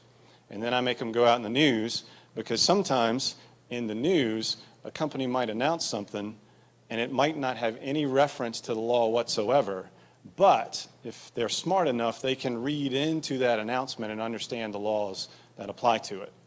So I try to get them to see 3 different ways out in the real world to actually see how this stuff works. Right? Does that make sense? Now, on the other side, I do the business ethics course as well. And one of my main goals in that class is to actually get them to critically think through an ethical situation and come up with some strategies to solve that ethical situation. That's the big goal, right? That's pretty much what ethics is about, I think. But I'm a lawyer. What do I know, right? Here's the problem. How can I work through this problem? And how can I come up with a solution and some strategies to make that solution happen, right? So on the ethics side, it's research-based. They have to go out and find information, but they also have to go through the process. And I use a process from University of Texas at Austin website called Ethics Unwrapped. And it's a 4-step process. Basically, they have to become aware of the problem. They have to be aware of the surroundings of the problem. We call that awareness. They have to go through the decision-making process. What are the possible ways that we can deal with this issue, right? Not just this is the right issue and this is what I'm going to do. That doesn't receive good credit. They have to go through all the possible solutions, even if they think they're silly. They have to write them down. The next part is they have to be intentional about the decision that they've made, right? So we go into kind of the distractions. Where are my psychology people in the room? Some high fives all around. but what are the distractions from the behavior that we actually intend to do, right? And how can we avoid those distractions? And we go through some psychological terms, and we go through all those different biases that people have that are out there that might distract them. And then the last part is actual and action-based step. So I have a 4-step process: awareness, decision-making, intent or distractions, and then we get into action. So what's my strategy to actually make this happen? Now, there is a limitation on this because out in the real world, you'd actually have to do it, right? You'd actually see if it worked. But in the classroom, as close as we can get to that is to say, lay out your strategy and show me how you're going to actually be ethical in this situation. Or, let me rephrase that. Show me how you're going to follow through on your ethical decision. I didn't mean to say be ethical. I don't like to say be ethical because I don't think that's my job. I think it's my job to allow them to choose what they think is the most ethical decision and then show how it's going to work. So in 2 different classes, I've tried to develop this course. One is based on research, and the other one is based on a process of decision making. And I'll show you the slides there in a little bit, I think. So the last part, I don't know why this is 1. I guess since they're all very important, I just put 1s on each one up there on the outline. I don't know if you noticed that or not. But the last part is how do we create these assignments? How do we break them down? How can we fit assignments throughout the semester that lead to that final project? My final project is always a presentation. I make the students get up, and I make the students defend what they've done. And I make them defend it in front of the entire class. I believe that's a huge skill that the students need to have. I don't care if you're introverted and don't like talking in front of crowds, you're going to get up and you're going to defend your work because that's what you're going to have to do in your career. So the final part is actually putting a presentation together. Inside the paper that I handed out to you are actually the instructions for both the business law and the business ethics projects, just to kind of give you an idea of how I explain to the students how things are going to go. I get a few questions at the beginning of the semester, but not too many. I don't have any pictures left either because I have too many words in these slides. I talked about that part, but this gets us into how I divide the business law project up a little bit more. The first part is I get them to choose their own collaborators. I'm not involved. You decide who you want to work with. It doesn't matter to me. I just give them a deadline on when they have to tell me who's in what group, right? And then if they don't meet that, it's about 0.5% of their total grade, but that's that first 0 of the semester if they don't do it, right? And it gets some people's attention, but at least it's out there. It's amazing the effect a 0 can have on students sometimes, right? So I get that. Depending on the size of the class, but usually no more than 4. I like to reduce it to no more than 3, but usually this class has at least 30 people in it. So with limitations on how many, yeah. And there's a lot of, yep. Yes. Yeah, and I mean, I'm very intentional at the beginning of the semester at saying, if you know somebody sucks, stay away from them. Even if they are on your team, even if they're roommates with you, be a grown-up. Grown-up's not the right word, but be mature enough to take control of your grade. And if you decide, because you have some sort of outside of the classroom connection, that you're going to allow that person into your group and you're going to attempt to collaborate with them, that's not on me. Like, I don't own that, right? And that's the same as choosing a job. That's the same as choosing friends. You know, that's your career. That's what you do, right? If you choose to associate with this police force and you see their reputation and you stay, right? If you choose to stay at this university and you see this reputation and, you know, not this, I'm just hypothetically speaking. Hypothetically speaking, for those people out there. Right? I have no problem. Should I say that one more time? Right. Hypothetically speaking, then that's a choice that you made up front, right? With the caveat that if you choose people and things are going terribly wrong, then you have the ability to get out too. You have the ability to come to me. I'm going to say, have you tried to work it out? But I'll get you out if I can see that the group's not working. And I've had that happen a few times, and I've had students have to kind of jump into a group towards the end, and I've readjusted grades based on that. But they've also abandoned people, and those people are going, wait a second, that person took their work with them. What do we do? I'm like, well, you see all the instructions. Here you go. You've got 2 weeks instead of 15, right? So it sounds a little bit harsher than it's actually put into place, but I try to do that up front, right? Part of this is social and psychological abilities. I'm not in charge of making these groups happen, and you're in charge of it, and we're going to work it out throughout the semester, right? So the management side is not just grading, but the management is oftentimes dealing with these social and psychological problems and group dynamics that become just as much of an issue. Yep. Do you ever have a student that gets isolated that no group will have them? Has that ever happened? Yeah. Sure. It happens every semester. For a couple of reasons. One, there's 2 or 3 that just aren't motivated to find other people to work with, and then there's actually a couple that just weren't chosen, right? When the numbers became max of 4, everybody stopped looking. And then I readjust from there and try to throw somebody in. And what I intentionally do is I will actually, if I see a group, like you all have teams in your class, 60% of our students are athletes. If I see a group that is all on one team, I'll grab one of those students, pull them out of the group, and put them with the people that are left over. If it takes 2, I'll pull them out and just try to rearrange them a little bit and try to get them out of their comfort zones, right? Which a lot of them don't like very much at all. No, go ahead.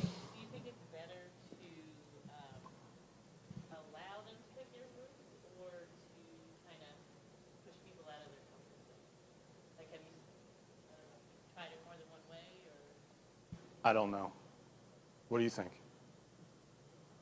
Well, I don't know. Like, I've done both, but I often have that issue of, like, the ones that aren't chosen or the ones that are active or the ones that are whatever.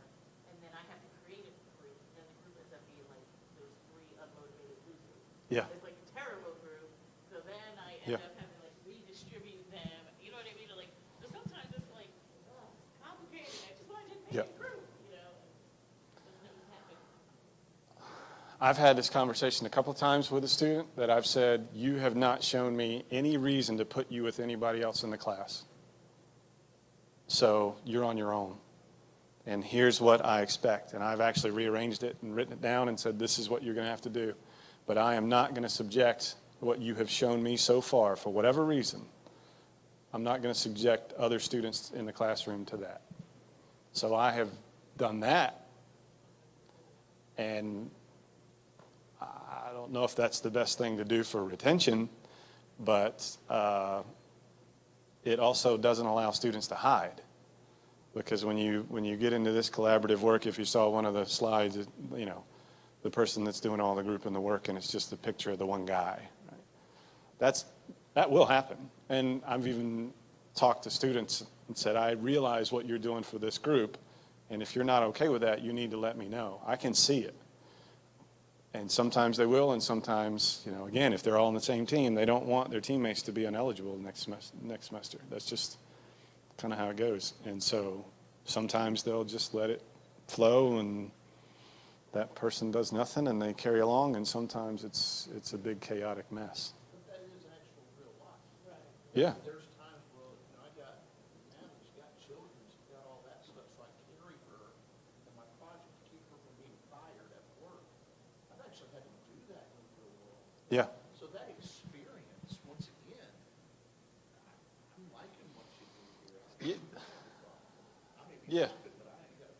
Oh, yeah. I mean, yeah, and if we're going to train them to be in the real world, then I really believe, and that's what Dr. Carver was saying. He really liked what I was saying just now, just for the people out there in the Zoom world. So we're talking about complications with developing the group, and one is what do you do with the outliers, what do you do with the unmotivated people, and how do you redistribute and all that type of stuff. But I think matching it to what's going to happen in the real world is the best way. And if you really look at the real world, people that are unmotivated but are able to tag along with other people are sometimes what we would call economically successful, or they have access to places that some other people that are well-intentioned and hardworking don't have. I mean, that's kind of what the real world is like. But our goal is to take those people that are doing what they need to do and are motivated for the right reasons and try to protect them as much as possible. We're not going to be perfect at it, but I really do think that's our goal in these types of projects. Right? So those group dynamics are going to happen. And then the other thing, too, is you put it on the student to communicate with the person that can help solve the problem if they choose that the problem needs to be solved. Sometimes students choose not to solve the problem. They just deal with it. So you put it on them to say, if you are having a problem, here's what we can do, but that communication has to come from you first. And if it doesn't come from you, the semester's over. It's too late. We can't do this anymore. Yeah.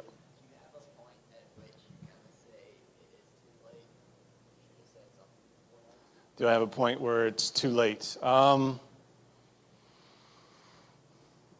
last 2 weeks class, probably, and then it turns, and I'm not like waiting till the end of the semester just to drop the hammer, right? I try to give them at the beginning of the semester. I say, look, this is what's going to happen. Here's some things that we can expect.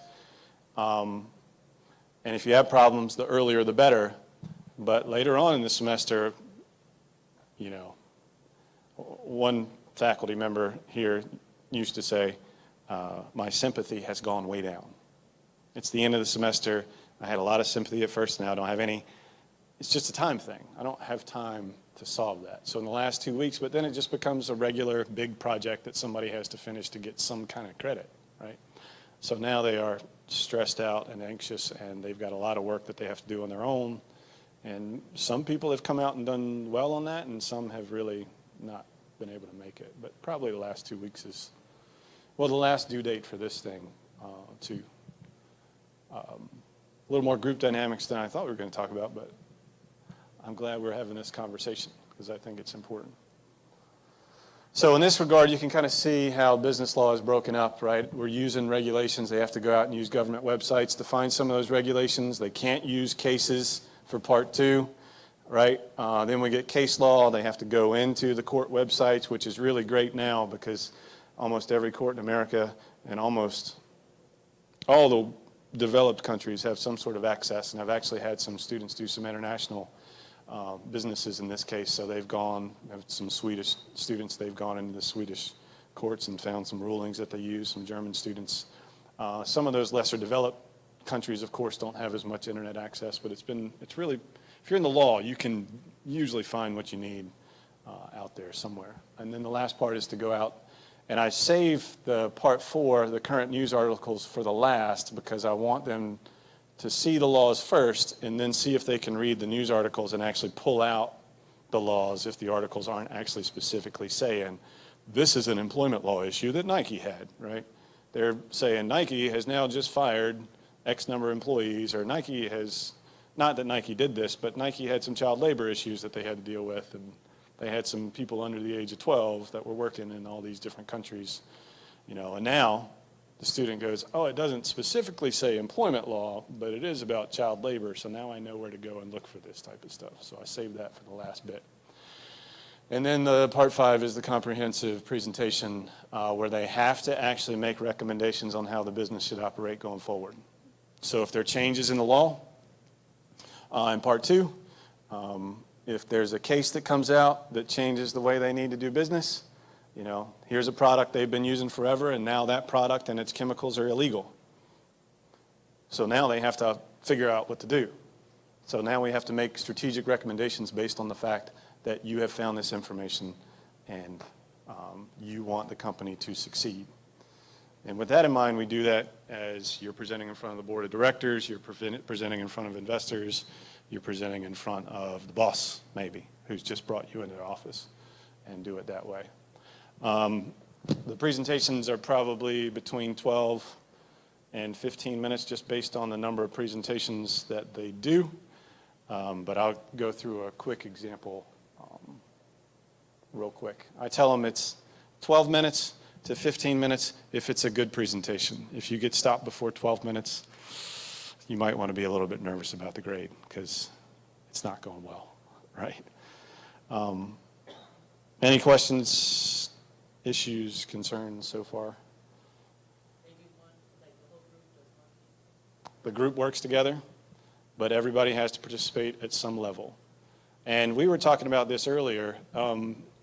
The business side is a little bit different because of what people in the business world expect. They expect formal presentations oftentimes, but I often try to tell them, be as creative as possible.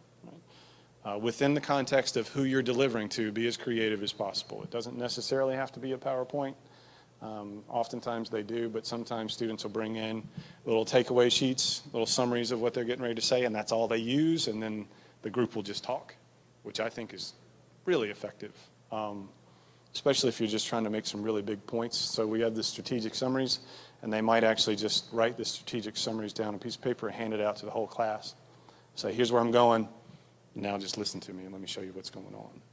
So I try to get them to be as creative as possible, but within the context of the professional business world, right? So it's a little bit different than being in an English class. I do somewhat like this in the honors class, and they can do whatever they want to as far as a presentation. But in these classes, we don't do exactly the same thing.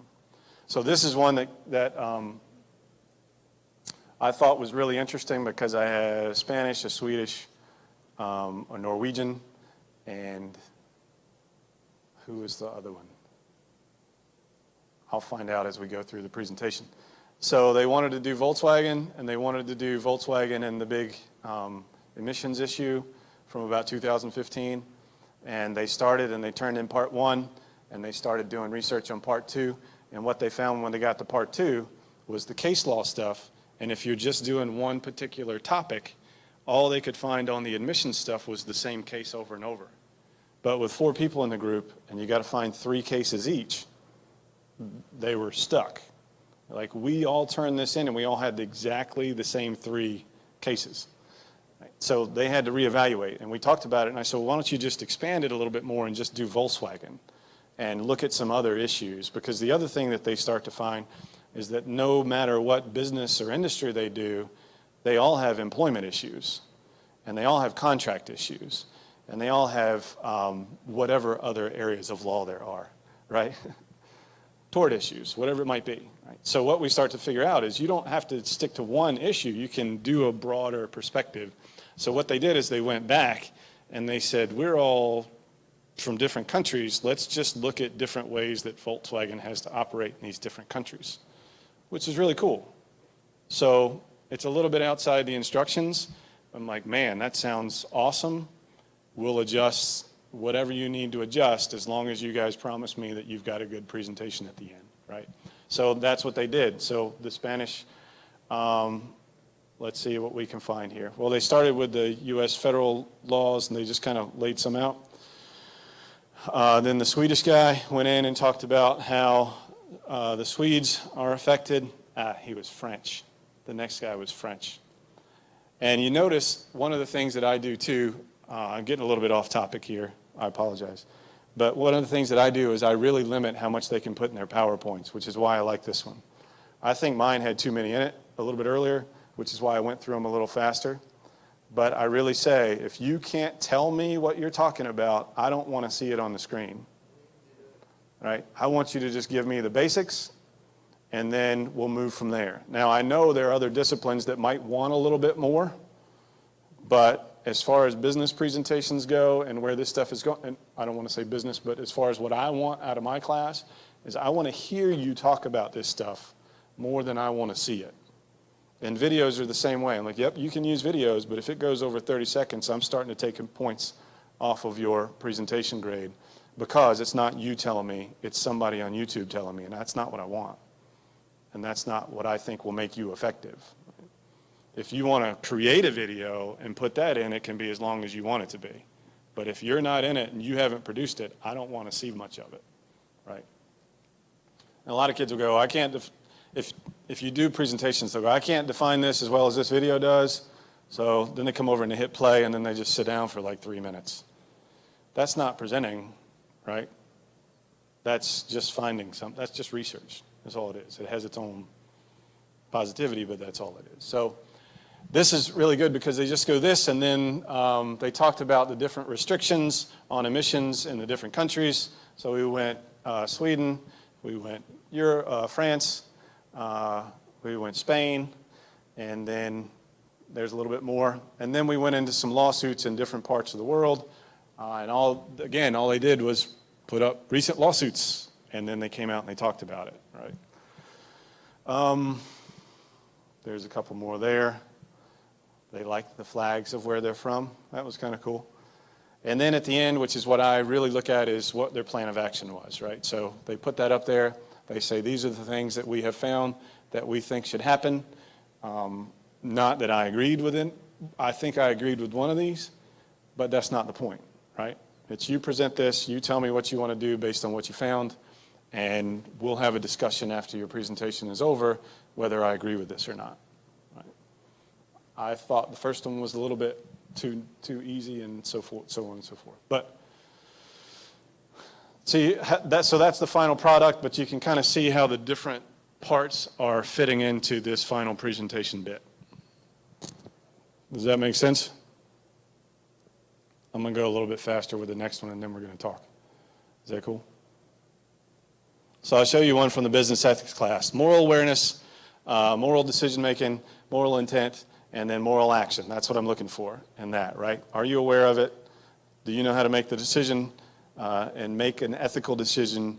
Are you aware of the things that will distract you from that? And then, there it is. And then can you actually come up with a plan of action? So I thought this one was really good.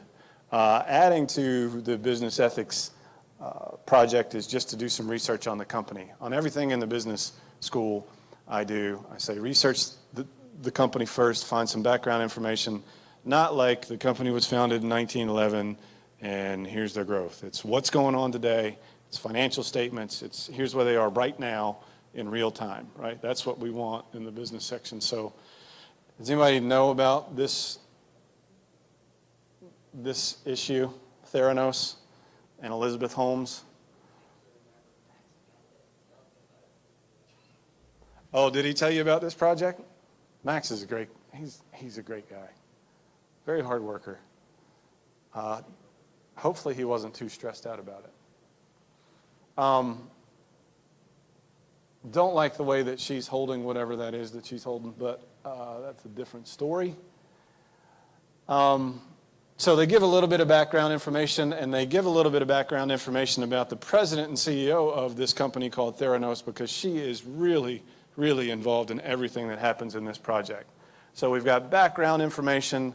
They talk about the company a little bit in the slide, what the company does, how big they were. They were worth $9 billion at one point. And then they get into the actual, I really like this slide because they said, hey, we listened to you.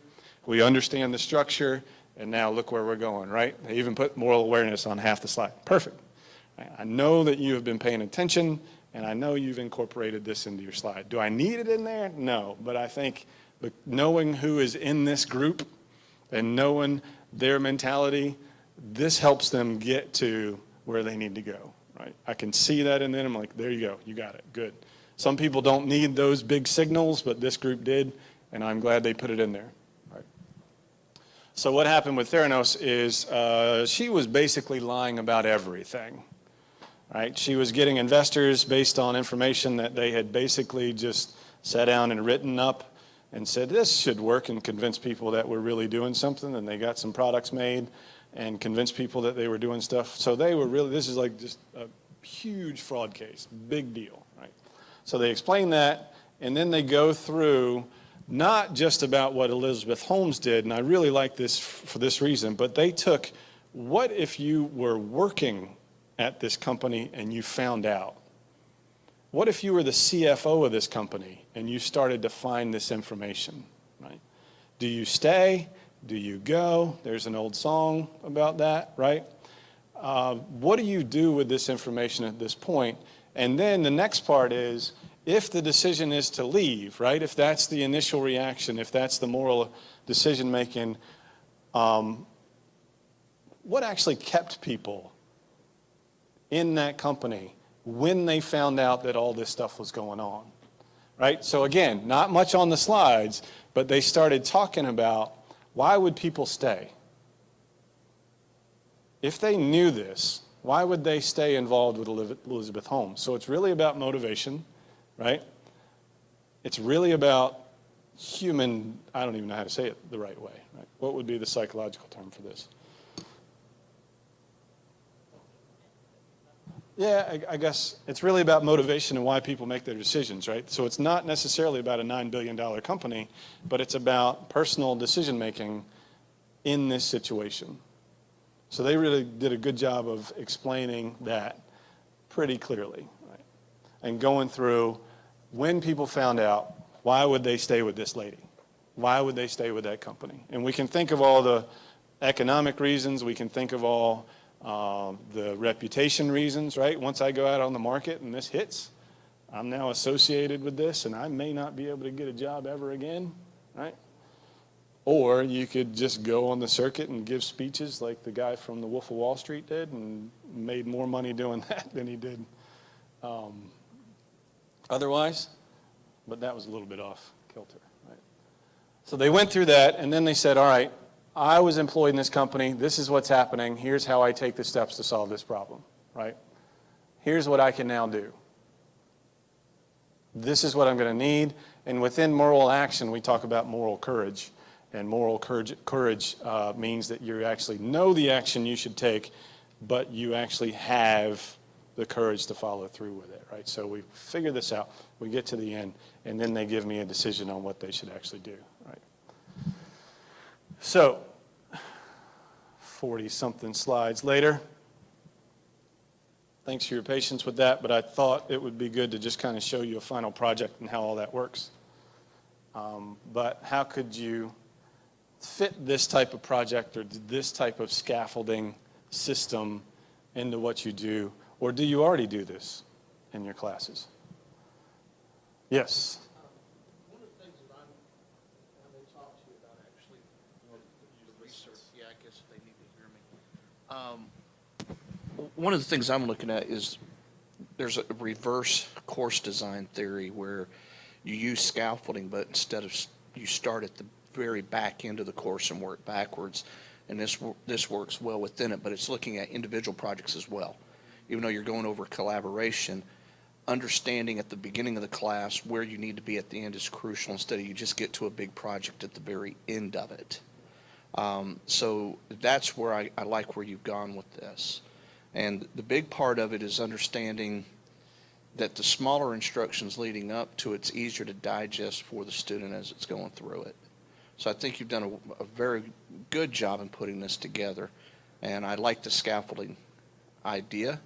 One of the ways we incorporate it is looking at those smaller projects which you have outlined, but it would be something like researching one article, annotated bibliography, then final project. You're leading them through the entire 8-week or 16 weeks to get to the end of that project. But do we formulate it well? And that goes back to taking responsibility for our teaching and making sure that we're hitting each of those points so that the student knows what's happening at the end. I've seen students get to the end of the course and are totally lost because they were never really instructed before going in. One area that we would use it in, which was another one of your question, is I'm thinking along the lines of, in our discipline, the biggest thing you have to do is organizational management.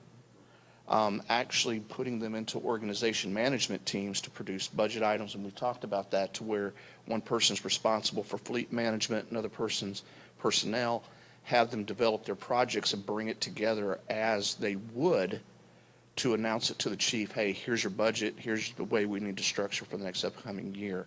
And I think that could probably be applied into any business. I don't know how to help psychology. I can. That's right. That's right. They're about individuals. So. Yeah.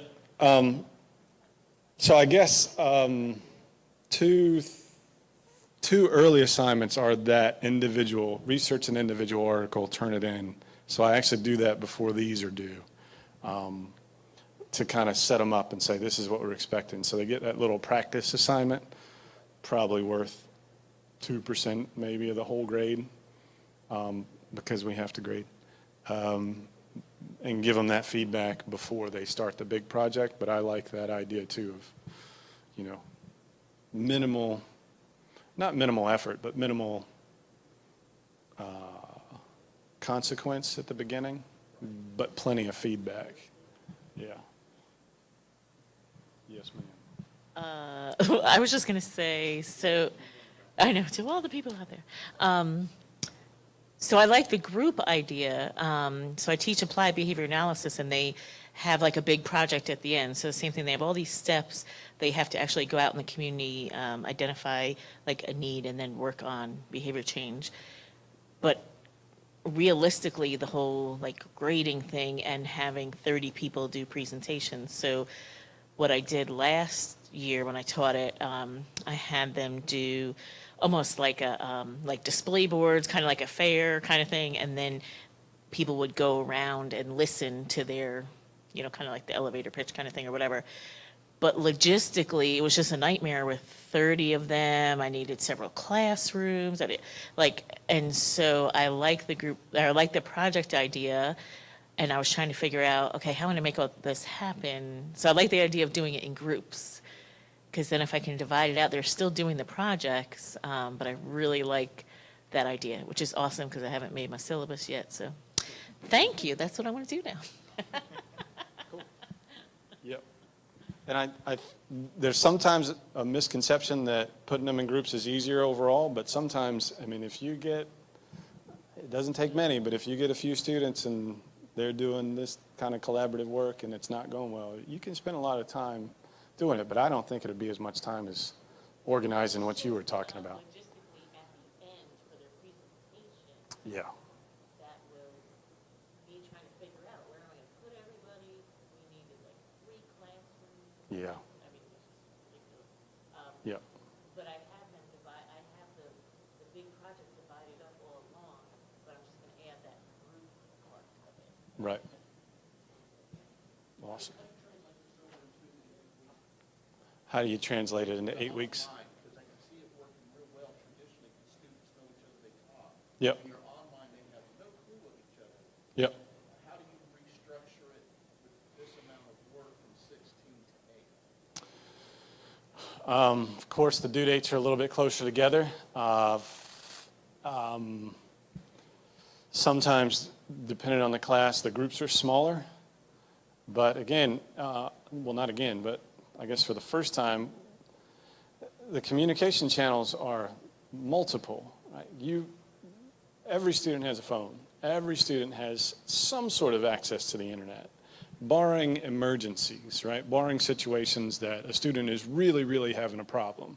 And whether they are doing group work or involved in the class is a totally different issue, right? But if students are stable and their lives are normal hectic, right? None of our adult students have, relaxing, open schedules. They're all busy. So I kind of call it normal hectic. Then the channels give them the opportunity to collaborate 24 hours a day, depending on schedules, right? So it has been, most of the time it's been the students' reluctance to get involved. A couple of times I have actually assigned who people work with just to get over it and just move forward. And in an 8-week class, that saves you time because you don't have that week where the students are trying to figure out who they want to work with and who they don't. So I just kind of readjust and figure out the timing.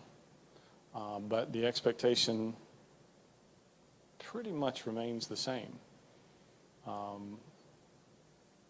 It's harder, but I don't change that much as far as what's expected, other than communication channels might be disrupted. You might have emergencies outside of this, right? I'm a little more forgiving in that environment than I would be in a 16-week environment, if that makes sense.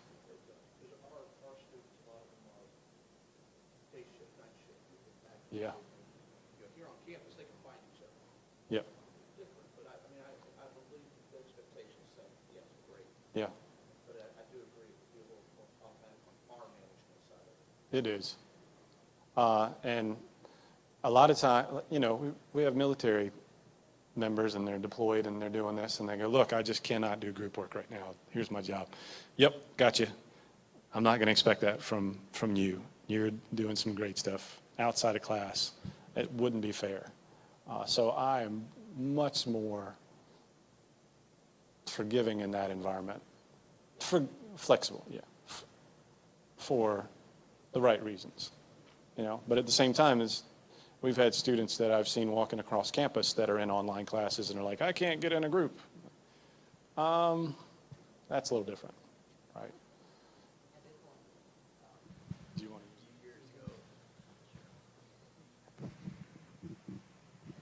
A few years ago, when we still had the 5-week classes, and so that was accelerated.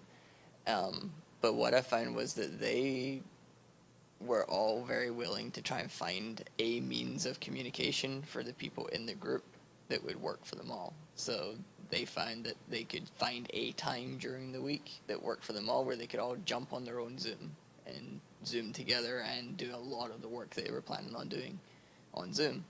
And then throughout the rest of the week, most of their communication happened on Google Docs, where someone would make a change, they would see that a change had been made, they put a comment in, and they had like a big line of discussion of comments, and then when they got back to their next meeting on Zoom, they talked through all of the comments that they'd had on that from the week, and that seemed to work really, really well for all of them.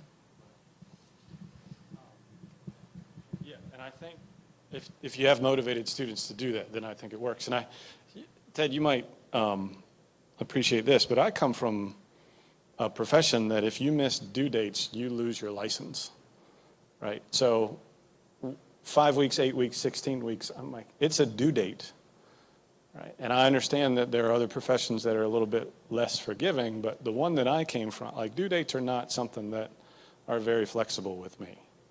And whether it's whatever system it is, if you can't figure it out and I haven't heard from you, that's a problem, right? Because even in my profession, as long as I was communicating with the people I needed to communicate with, I could get that due date moved back sometimes. But if I didn't communicate at all and I just didn't show up and didn't do what I was supposed to do, my license was pulled or could be pulled. It never got pulled. But it could have been, right?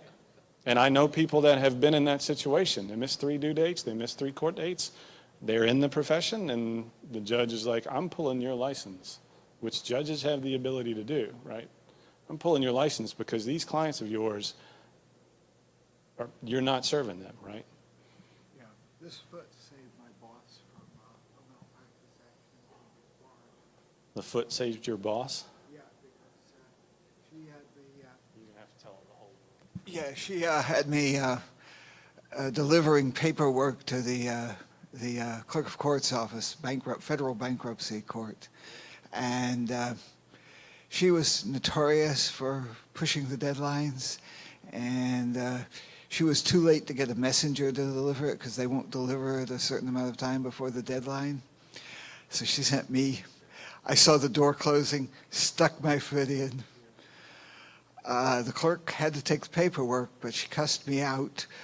And then she told me that if she wanted, she'd repeat it because she wanted me to repeat it to my boss. But we got it in. Yeah. That's it.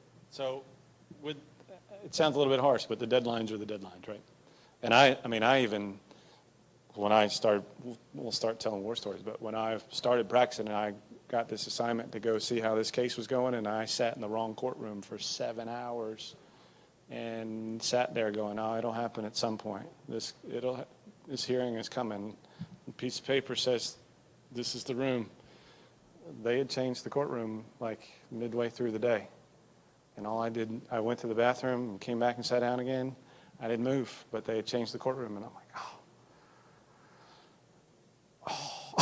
you know, that was a big deal, right? I was in the right place, but I was in the right building. I was on the right date, but I had missed, and it was my fault. No one is going to be like, hey, oh, we're sorry, you missed it. Let's give you another chance. So, yeah. Defendants who are supposed to come in for their appearances. Yep. Well, the foreman gave them the wrong room. They went to the wrong room. Nobody showed up. Done. The presiding judge, nobody showed up for his court. He issued bench warrants for their arrest. Bench warrants. He said bench. BENCH. Yeah. And the sheriff's department went and gathered up all the defendants. That's the locked them up immaturity. in the Wake County Jail. And sometime in the middle of the night, somebody realized that it's a lawyer for some of these defendants realized a mistake. They had to get the chief judge out of bed to release the defendants from jail. Yeah. Yep, that can happen. So, due dates are important, flexibility is important, but I really consider them something that we need to incorporate into what we expect from our students.